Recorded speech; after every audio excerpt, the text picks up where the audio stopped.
Bom, então essa é uma experiência que a gente utiliza na aula de transferência de massa, na prática de transferência de massa. Aqui eu tenho uma solução de alginato e esse alginato, que é um polímero, ele está com alaranjado de metila. Então esse alaranjado de metila ele vai ser um traçador que a gente vai usar só porque é algo colorido para a gente investigar a liberação de um determinado, como se fosse a liberação de um determinado componente, né, no meio. Então, a liberação controlada de um dado medicamento, por exemplo, tá? Então, aqui nessa seringa eu tenho essa solução, então, que é de alginato, né, alginato junto com o alaranjado de metila, e eu vou gotejar essa solução para formar as esferas. Então, essa solução polimérica aqui vai ser gotejada no reticulante, que é o cloreto de cálcio. Esse cloreto de cálcio vai permitir a insolubilidade, né? Eu vou tornar esse material insolúvel. Então, eu estou formando as esferas lá, as esferas estão sendo produzidas lá por causa da reticulação. O sódio do alginato está sendo trocado pelo cálcio. E aí a gente está formando, então, essas esferas por causa da reticulação iônica. E esse material que está sendo formado aqui, né? Então, ele é como se fosse uma cápsula que o paciente poderia, por exemplo, ingerir durante um certo tratamento. E o que a gente quer é verificar, então, a taxa de liberação desse material. Em relação com o livro, né, a gente tem a lei de Fick, por exemplo, que ajuda a gente a descrever esse fenômeno. Então, aqui, ó, a gente vai tirar as esferas que foram formadas, né? Essas esferas estão aqui. Elas são como se fossem essas cápsulas que contêm o material que é o material ativo. E aí a gente vai, em seguida, verificar a taxa de liberação desse material.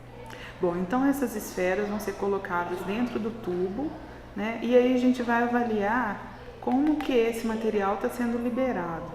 Então aqui eu vou mostrar para vocês que a gente coloca as esferas. E aqui eu vou colocar água, mas a gente poderia colocar uma solução que vai imitar, por exemplo, o suco gástrico do paciente, né? Então vai usar o pH e uma força tal que a gente consiga mostrar esse material sendo liberado. Então essa solução fica aqui, né? Acontece a liberação por causa de uma diferença de concentração.